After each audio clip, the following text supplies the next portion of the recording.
Hi, everyone. Welcome back to the Purifying Place. It's Rosalie here. Today, I want to talk about what it truly means to be an empath and how to, be an empath without feeling like your life is a curse. If you're an empath or ever identified or know an empath, then this video is for you. I strongly identify as an empath. I've been deeply feeling my entire life. I've been accused of being super sensitive. Maybe you have too. So sensitive. You're so sensitive. Stop crying all the time. You're such a baby. All the things, right, that we hear growing up. And we are quickly taught and told and learned that deeply feeling and being highly sensitive is um, not valued. And so we learn early on to silence our voice, to keep our things to ourselves, to keep our feelings to ourselves, to shut down, to hold and bottle them in. And so I think for every empathic person, there comes a point in their life, hopefully in this lifetime, where they erupt. You get to this point where you are fed up of keeping in what you truly know, because I think part of the structure and design of an empathic person's life is being in a system that does not validate your true seeing abilities. And if you've had a similar experience to mine, because as I'm sure many empaths have or can relate to, you might have grown up in a family or a home or a school or a system or the world where you are deeply attuned to energy. You are deeply feeling. You know what people are like on the inside. And anytime you have voiced things coming from that knowing, you've either been gaslit, shut down, told to be quiet and never say that again, or or even worse, abused, which I can relate to. Abused by the people that are meant to love you, abused by the people that are meant to hold you, abused by the people that are meant to validate you and lift you up. And so, as a child growing up in this world, you become confused. Is there something wrong with me? Maybe they're right. Maybe I'm too sensitive. Maybe this is not a gift. This is a curse. And these are a lot of the things that I felt growing up as an empath. Let me know if you relate, because you feel all these feelings, and we don't, because people don't really know what this is, they might just tell you you're crazy, or tell you, oh, you don't know what you're talking about, or "Ah, everything's fine, why do you keep thinking that?" And so you learn to second guess yourself, you learn to distrust yourself, you learn to self-abandon, all to keep the peace of this system of lies, basically, of illusion, of and so we neglect ourselves. We put everybody else first before us. We people please to be accepted so that don't feel the disconnect of that. And as a child, being rejected is the worst thing for our hearts. And in the process, we reject ourselves. We reject our truth. Reject our knowing. We reject our power, and we reject our intuition, which is our direct connection and communication with God. And so this leads to a lot of suffering in our lives. I know it did for me. And there's just so much distortion involved, to the point where you might make the wrong choices. You might lead down this dark path. You might be in relationships for all the wrong reasons because you are taught and conditioned to disown your power, your empathic power.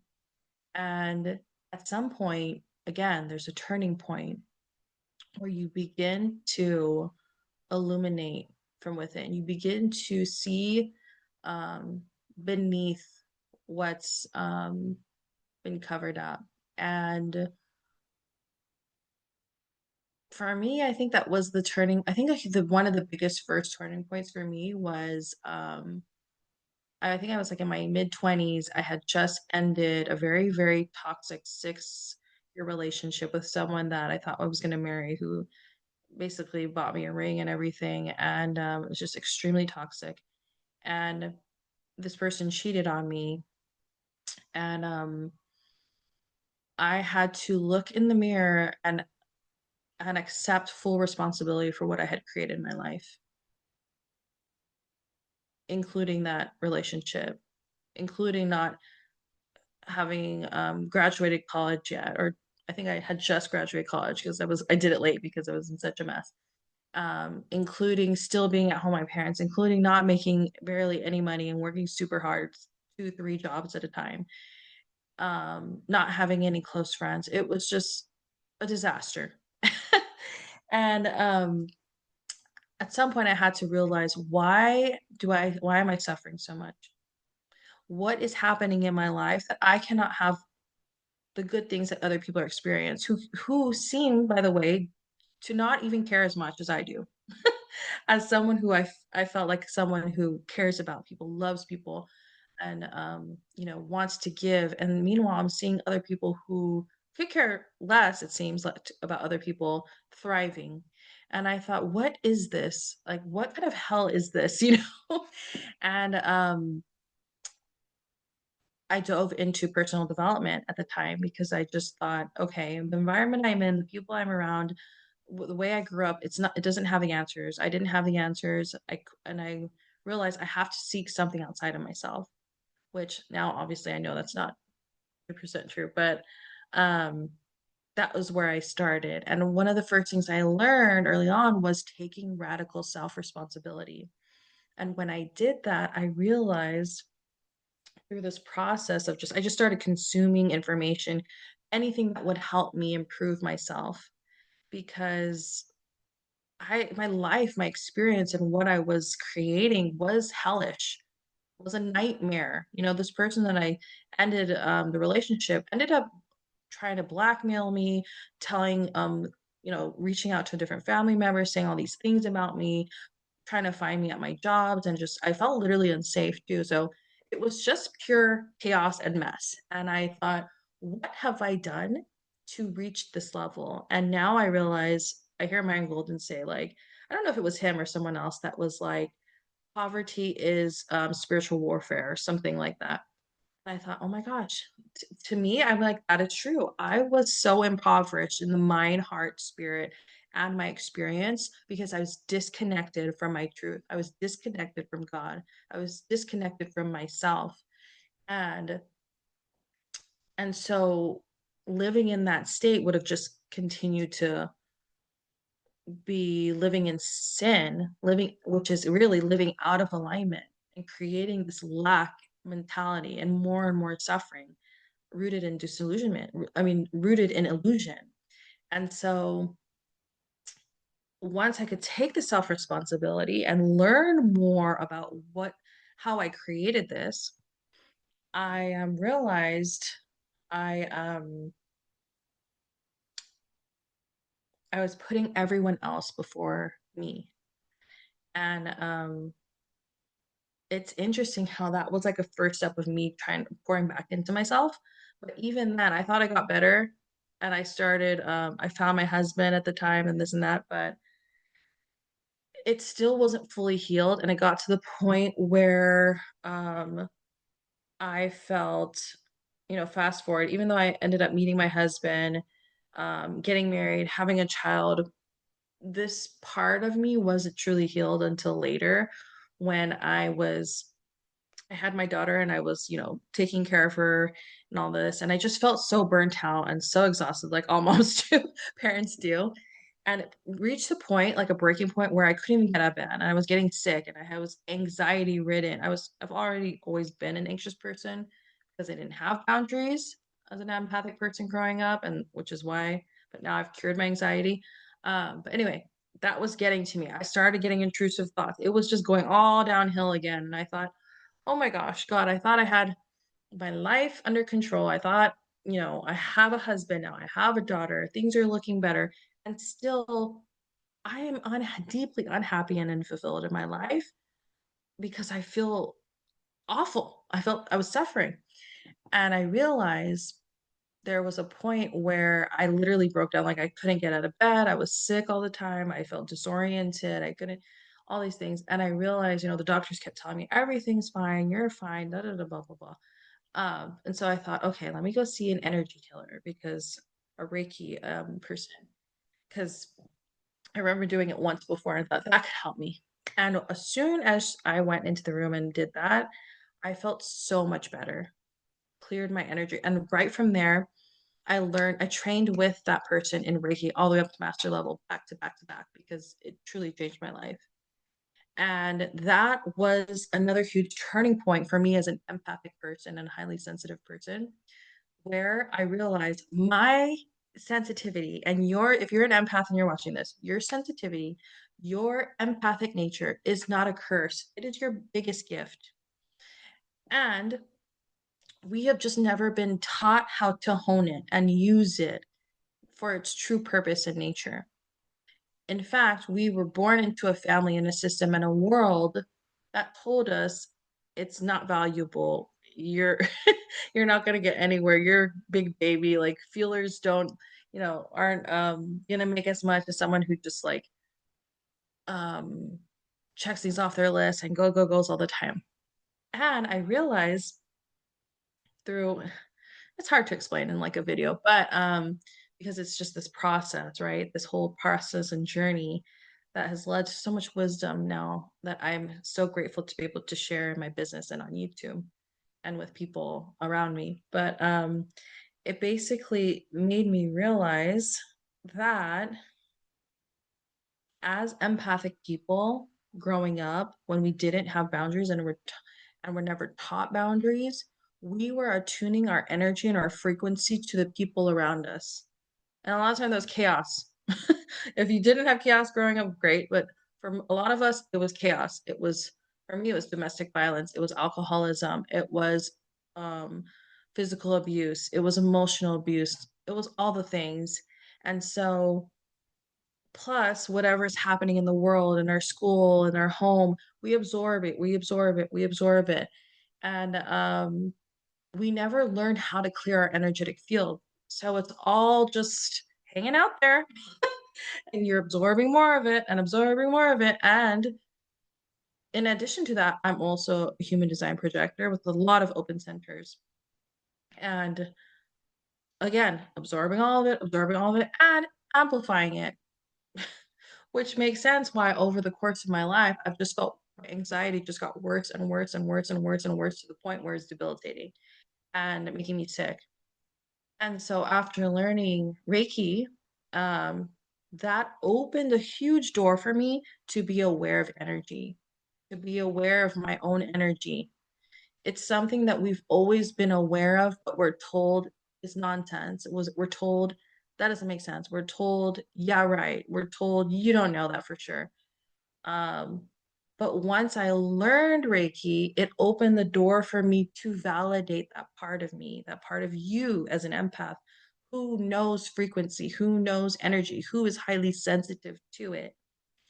And so from that space, I could clear my energetic field.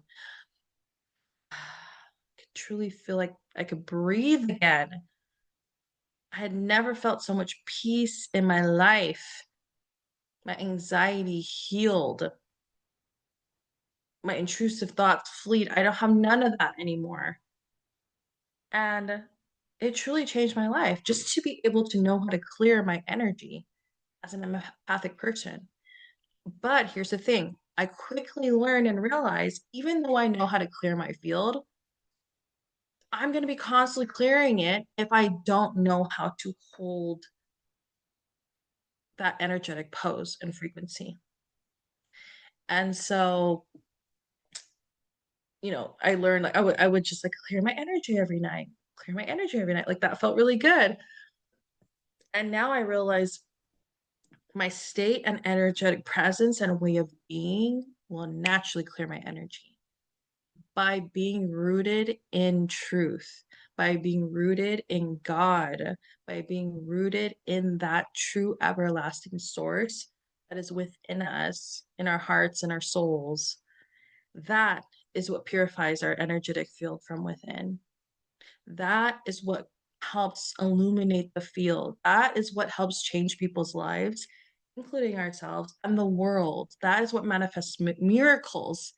And so when I learned this, and when I've now that I've honed this and live by this, live in this way of being, my life is changing so much. It's like rapid speed right before my eyes. And I just cry. I like think and I tell my husband how excited I am every night or like and plus this has happened like very recently, mind you. Um just within the past, 3 or 4 or 5 years, my daughter was born, that I've learned and been able to master this way of being. And so I realize now, not that, just the other month or a few weeks ago, I don't know what I was doing. I was like getting boba or something so random. But I had the ping, I had this little drop down. And I realized, oh my gosh, as an empathic, highly sensitive person, you might attract people who come to you and tell you their problems, strangers who tell you their traumas, people who come and tell you, I've never said this to anyone before, but I want you to know this. Like, let me know if you've had those experiences as an empath, because I definitely have my entire life. And I because of my heart-centered nature, I've always wanted to help people in the best way I can. And in that capacity, then it was just me listening and being truly attentive and seeing people. And that's healing, and that can be healing for people. And it is healing to a certain degree. Although I felt self responsibility to learn more.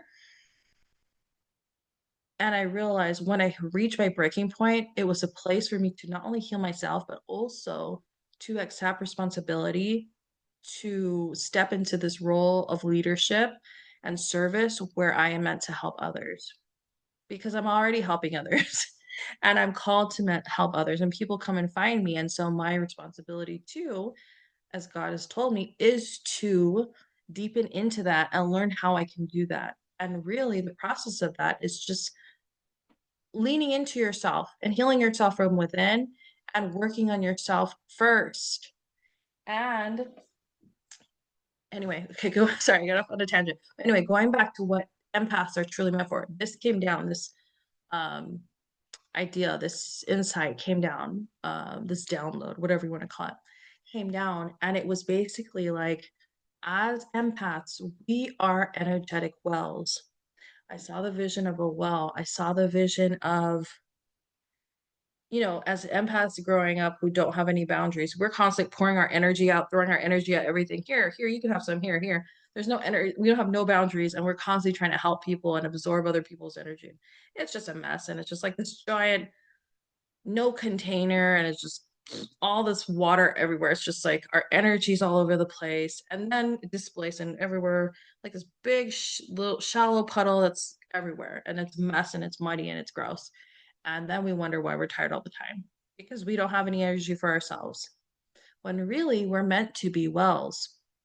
Think of a well. It is, you know, secure, it's structured, it goes deep within, it's sourced by nature. And we are the well. And the water within the well is God source energy. It's God source energy. We are the well, our body is the vessel, and the water that goes in the well is God's source energy being poured in and through us and throughout us into our field. And the people that are meant to come and find us that do somehow, they are come and meant to not take our energy, all of it, and us absorbing into theirs and this. We are meant to hold and our frequency and fortify our spirit to hold God's source energy in its purest form.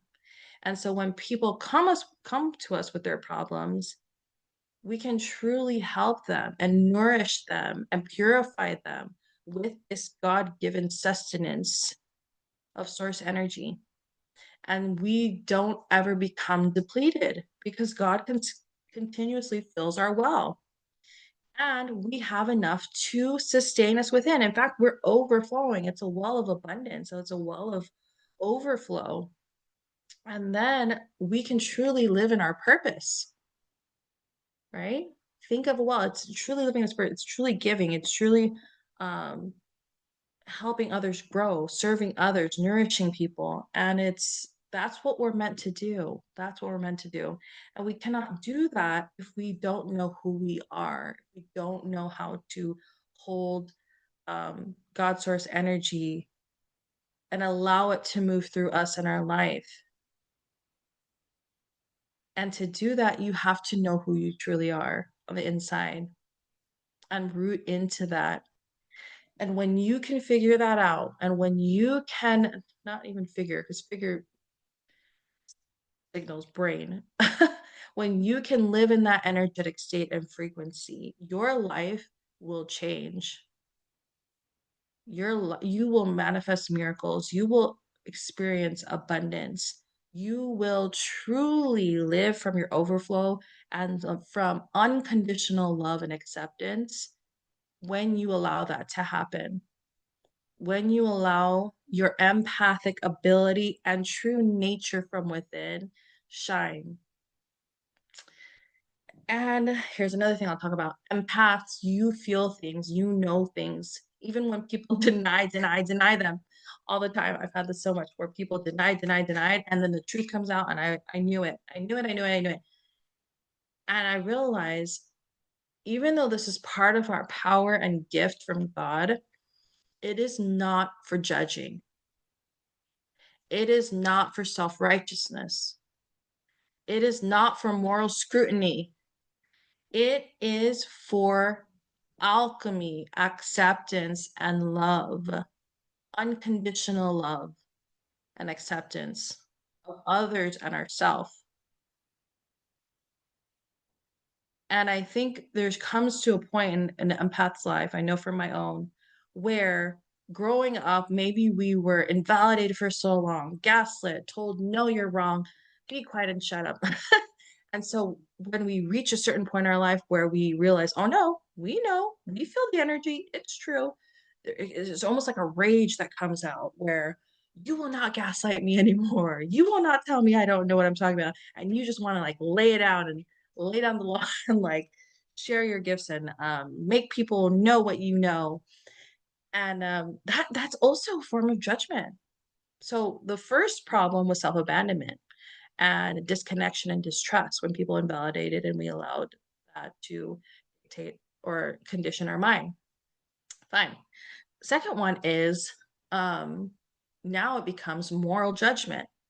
Now it becomes self-righteousness. So you lose, you lose. Like it's still losing. Here's where the gifts and the true um overflow and joy and peace come from is when you can truly feel and be aware and conscious of the energy and accept it and love it unconditionally, which is pure acceptance, and allow it to move, to transform, to purify, and hold it rooted in truth and wholeness and love and unity and respect. That's when it becomes game changing for you and others. That's what our gift is meant for. To be aware of where God's source energy should be channeled through to allow the dissolution, the dissolvement of shadow, of untruths, of deception in ourselves and in others and in the world. And when we can allow that to work through and move through us, you are the leader. You become a leader. It doesn't matter if you want to be a leader or not. You're a leader. And you have to take full responsibility for your power, for your gift, for your knowing.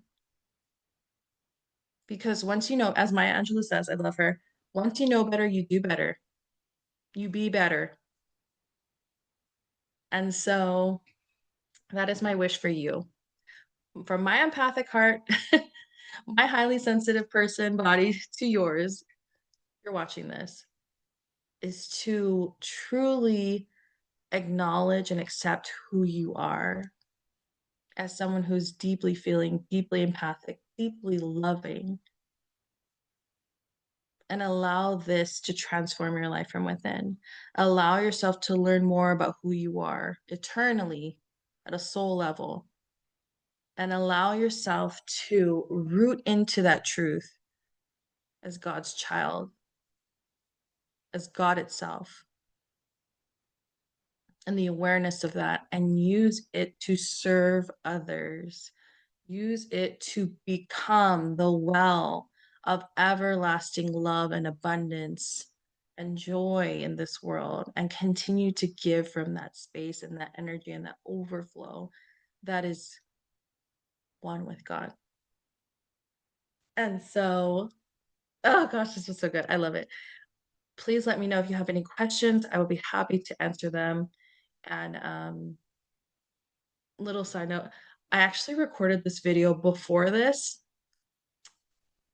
with a script. I don't know. I always like think I need a script for some reason. And then I was gonna post it and I realized, oh, I really didn't like the way that that came out. And so I thought, oh, fine, I'm just gonna hit record and like talk from my heart, talk from my knowing, talk from my wisdom, talk from my experience, talk to the past me or anyone else out there who's experiencing similar things and what could help them and serve them in the highest capacity.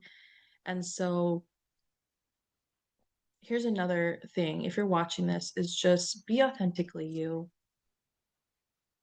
That's part of our self responsibility, is to find out, know thyself, right? That's saying know thyself, is to truly know who you are.